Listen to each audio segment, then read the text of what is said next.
Welcome back to Talk Tickers. If you are listening to this, you probably saw the tape yesterday, and, well, you probably thought your screen was broken.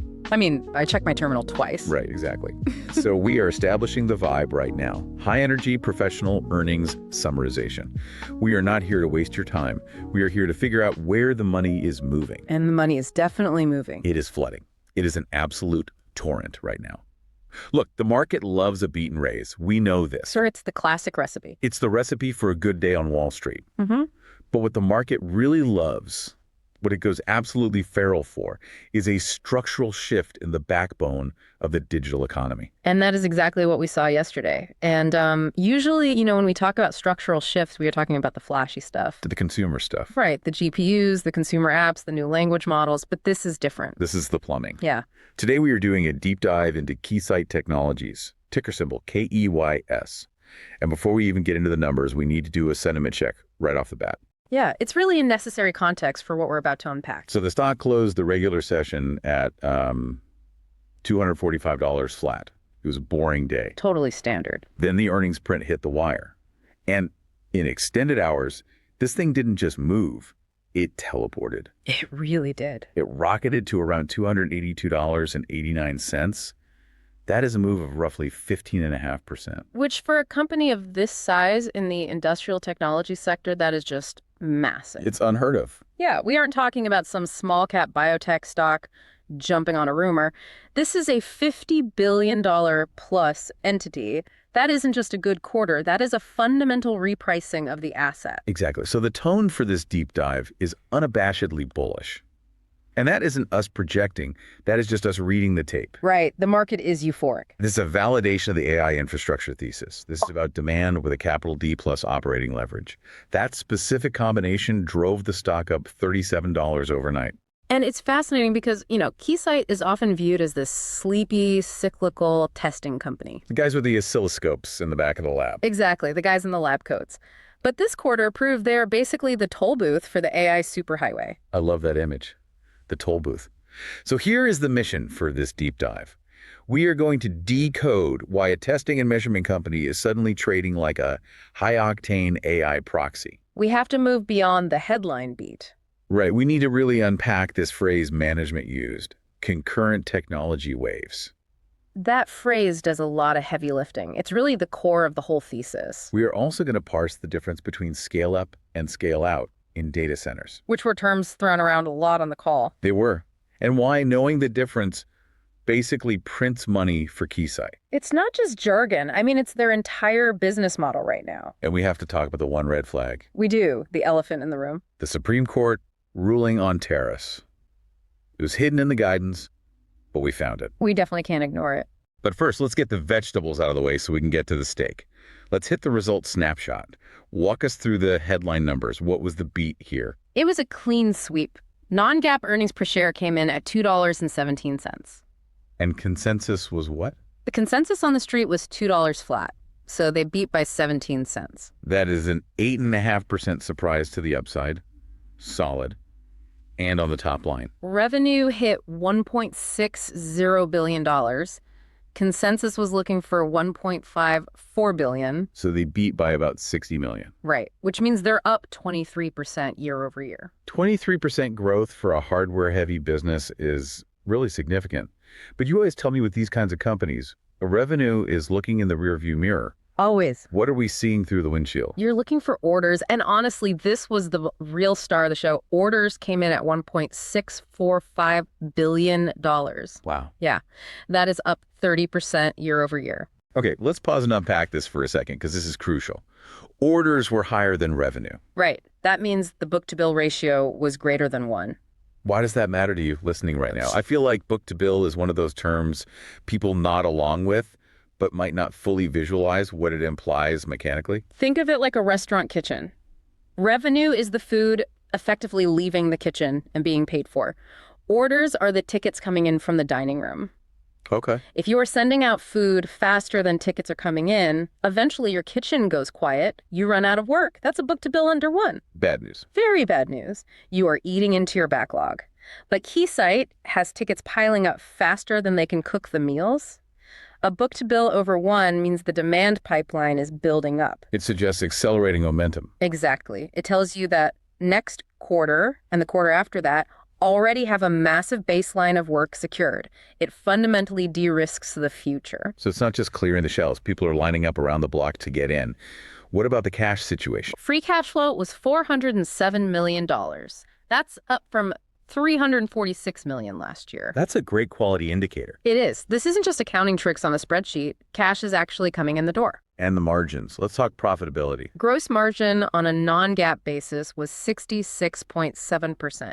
That's up 90 basis points. 90 basis points is a nice bump. What drove that? Management attributed it to a favorable product mix. Essentially, they are selling more of the high-end, high-margin stuff, the complex testing equipment. Which we will get into heavily. I want to break down the segments briefly before we go deep. Who were the specific winners internally? The engine room is the CSG, the Communications Solutions Group. They pulled in $1.124 billion in revenue. $1.124 billion. Yeah, that is up 27% year over year. That is the monster growth right there. It absolutely is. Then you have the EISG, the Electronic Industrial Solutions Group. How did they do? They did $476 million, up 15% year over year. So literally everything is growing double digits. Everything. And usually, a company beats the quarter and then they give soft guidance to sandbag the next one. Did they play that game here? Absolutely not. This was a true beat and raise. For fiscal Q2, they are guiding revenue to a range of $1.69 to $1.71 billion. Which implies what kind of growth? The midpoint of that implies 30% growth year over year. 30%. Yeah, and they raised the EPS outlook too, up to $2.27 to $2.33. Okay. And perhaps most importantly for the long-term holders, they adjusted the base case for fiscal 26. They are now seeing total revenue and earnings growth, quote, just above 20%. So the growth is accelerating, not decelerating. Exactly. That explains the after-hours rocket ship. It certainly justifies the repricing we saw. Yeah. The market was pricing them as a slow growth cyclical, and they just posted forward numbers that look like a high-flying growth tech stock. It completely broke the valuation models on Wall Street. Okay, let's get into the deep dive now. This is the meat of the episode, or the meat of the deep dive, rather. We need to talk about the AI infrastructure supercycle. This is where the story fundamentally changes. There was a specific detail on the call that felt genuinely historic. For the first time, wireline orders surpassed wireless orders. That is a massive pivot for them. Historically, Keysight has been the 5G company, right? They were the radio guys. Yeah, when you thought of Keysight, you thought of wireless cell towers and testing handsets.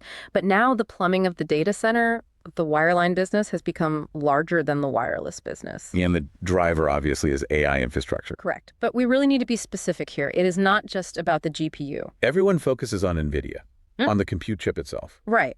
But Keysight is focused on the network, the plumbing between the chips. The narrative management spun was about a speed ramp. Break that down for us. What does that actually mean? The industry is moving at just a breakneck pace right now. We are transitioning from 800 gig optics to 1.6 terabit optics. Which is incredibly fast. It is. And management noted that development is already accelerating toward 3.2 terabit speeds. 3.2 terabits. Let's pause on that number for a second. It is really easy to gloss over it as just faster internet. But we need to understand the physical violence happening to the electrons at that speed. That's exactly the right word. Violence. Why is 3.2 terabits so much harder than what we have now? You have to understand that when you push data that fast through a copper wire, the wire stops acting like a simple conductor.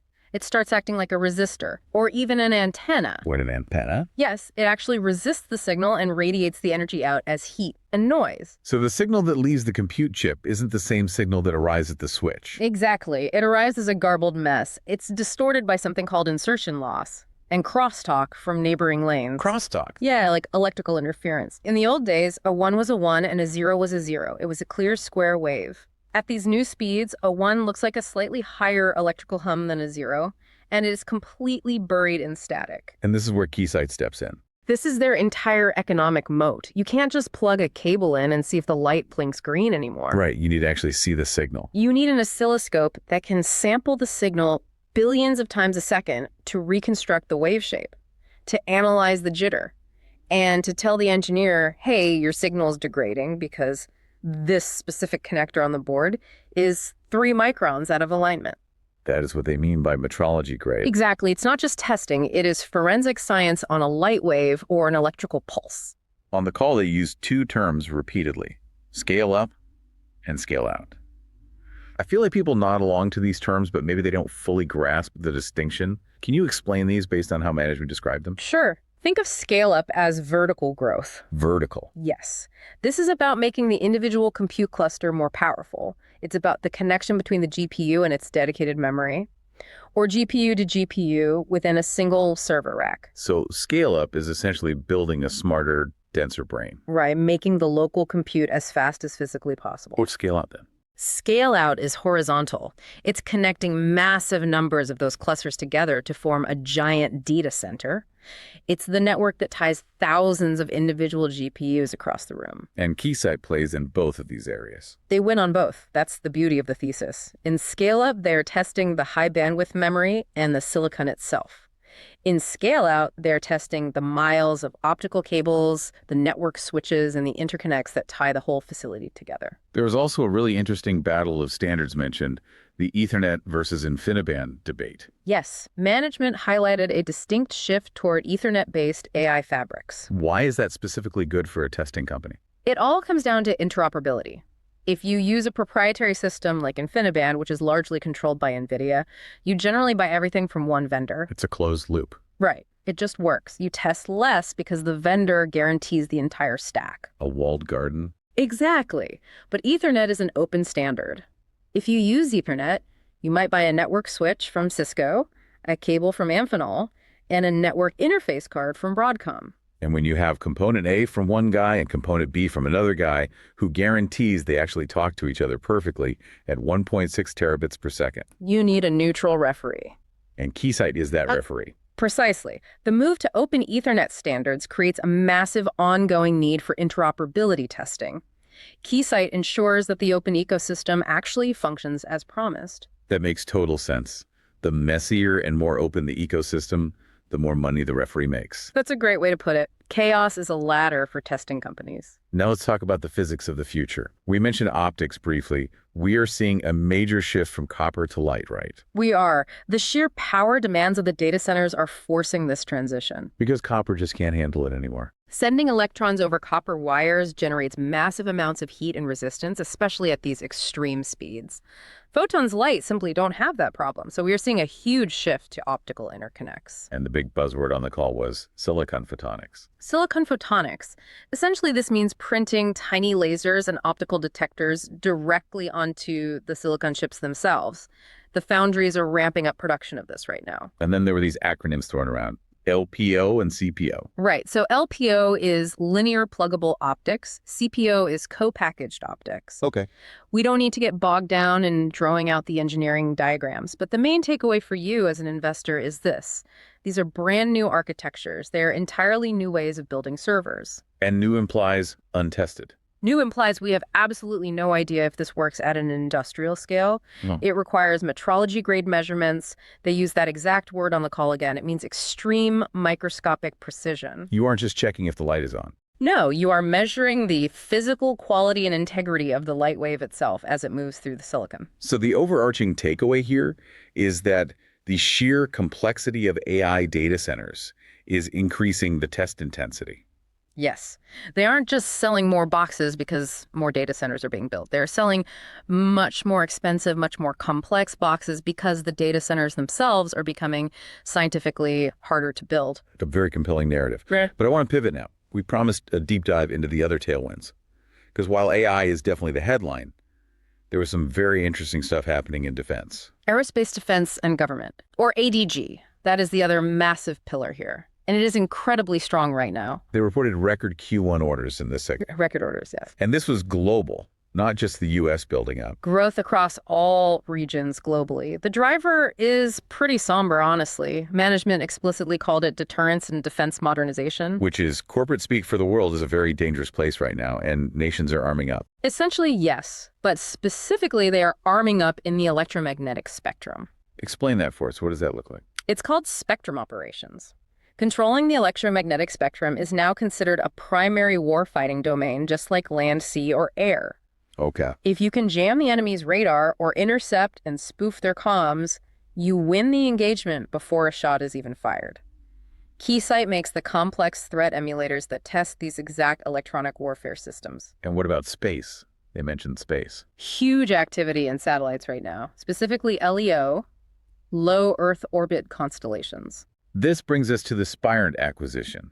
We touched on it in the intro, but what did Spirent actually bring to the table for Keysight? Spirent brought PNT technology, positioning, navigation, and timing. GPS tech, basically. GPS, yes, but specifically testing for what they call contested environments. Meaning when someone is actively trying to jam your signal. Exactly. If you are flying a military drone or a missile, or frankly even a commercial aircraft in a conflict zone, you need absolute certainty that your avionics can withstand anti-jamming and anti-spoofing attacks. Because if they spoof your GPS, you fly right into a mountain.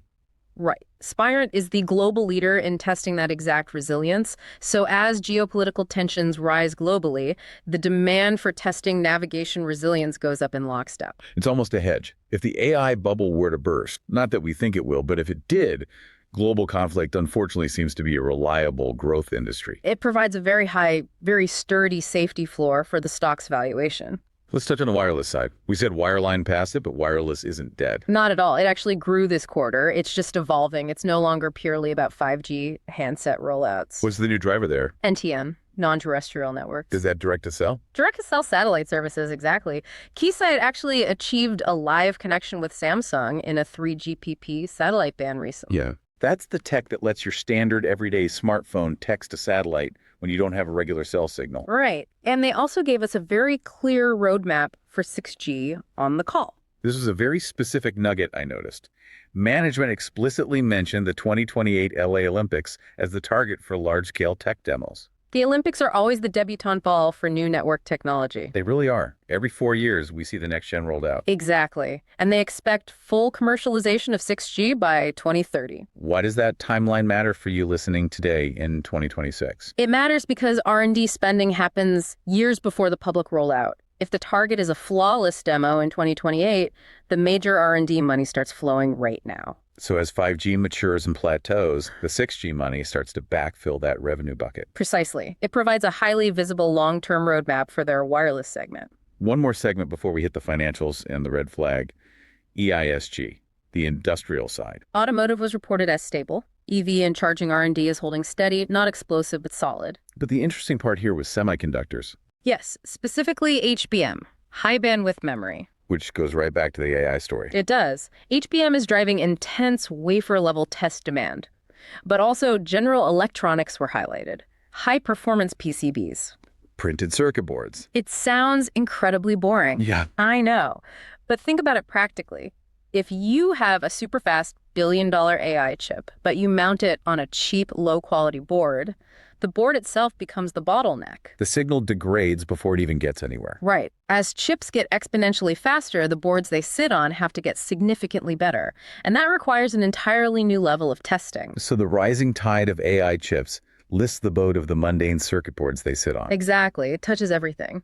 All right, let's shift gears to investor context. We really need to talk valuation and market psychology here. The stock popped 15%. Which really suggests the market was underpositioned. Institutional investors were caught entirely off guard by this level of growth.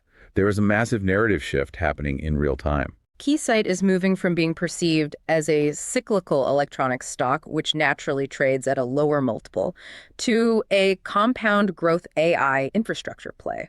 And those AI infrastructure plays trade at much, much higher multiples. Much higher. We saw the analyst reaction almost immediately. JP Morgan raised their price target to $255. Baird went up to $257. But the stock blew past those numbers in after-hours trading. It hit $283. That tells you everything you need to know.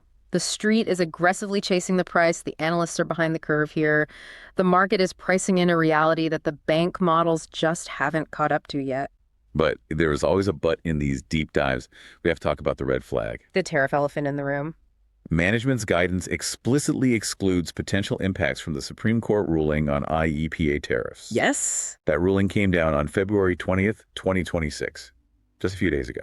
Right. For those who haven't been glued to the legal blogs recently, the Supreme Court confirmed broad new tariff powers for the executive branch under the International Emergency Economic Powers Act. Now, for the non-lawyers listening to us, why is a court ruling from February 20th giving a hardware CEO heartburn right now?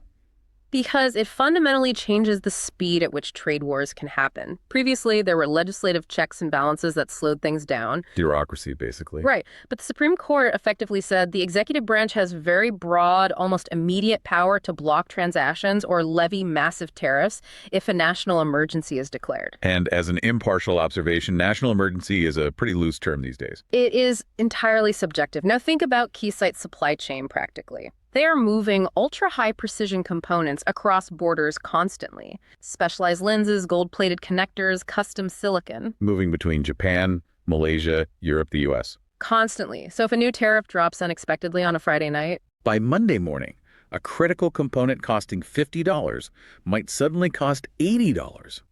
Or worse, it just gets stuck in customs indefinitely for quote-unquote inspection. And here is the mechanical problem. You cannot ship a $200,000 oscilloscope if you are missing a single $50 connector. Right. It sits on the factory floor. Exactly. That is the revenue recognition risk. They have the orders. The demand is 100% real. But if the border clamps down, they can't physically ship the box. And if they can't ship the box, they can't legally recognize the revenue. So excluding it from the forward guidance was a very strategic cover-your-bases move by the CFO. It was very smart. They're basically saying to Wall Street, here are our seller numbers, assuming the borders stay open. If the government shuts down trade, that's not on us. It's definitely a watch this space situation for anyone holding the stock. It is the primary macro risk right now. Let's look at margins one more time before we wrap up. Operating margin came in at 27.4%. The operating leverage story here is just incredible. Management openly targets 40% incremental leverage. Which means for every $1 of new revenue, 40 cents drops straight to the bottom line profit. Right. And in Q1, they actually delivered 41% leverage. Wow. They are actively beating their own internal efficiency targets. And that 41% includes the acquisition drag. Yes, it does. Remember, they recently bought Spurred and a few others. Those acquired companies currently have structurally lower margins than the core Keysight business. So they are technically dragging the corporate average down. Currently, yes.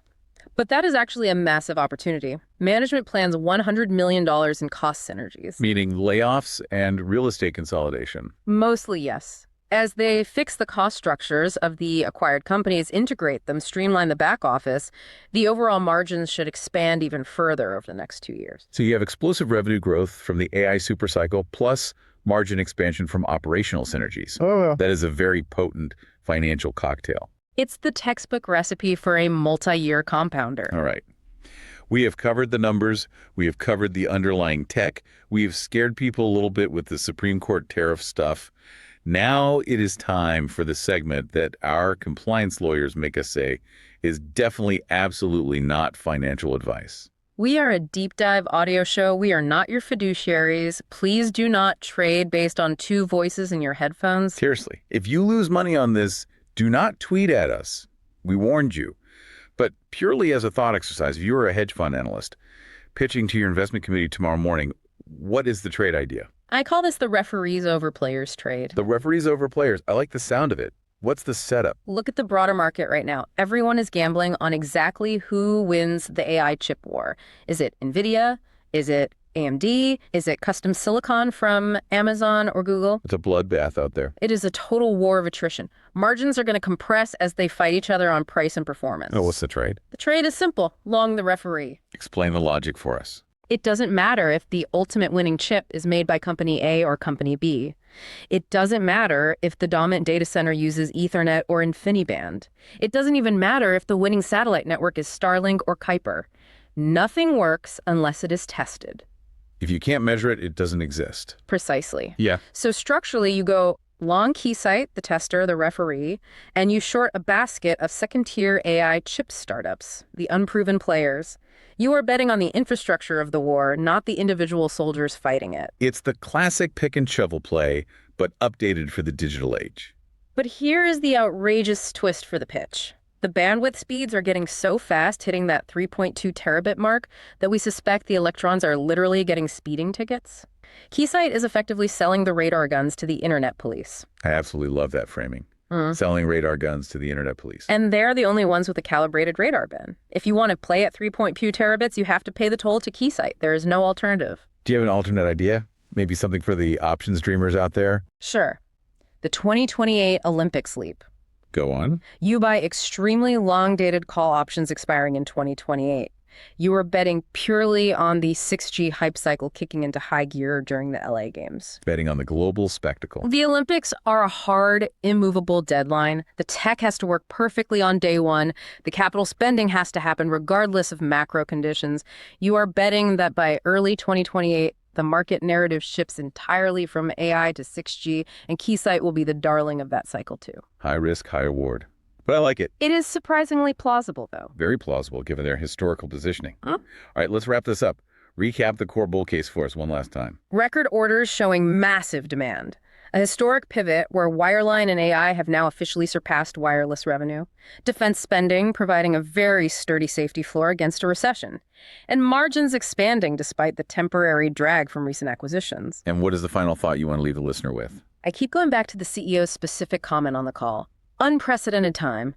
Concurrent technology waves. Concurrent waves. Usually tech cycles happen one at a time, and they are linear. We had 4G, then we had the shift to the cloud, then we had 5G. Right. They're entirely sequential. One finished and the next began. But right now, AI, 6G space, and automotive EV are all hitting the R&D spending button simultaneously. It's a perfect storm of global innovation. It really is, and Keysight is just standing in the middle of the storm with a massive bucket catching the rain. There you have it.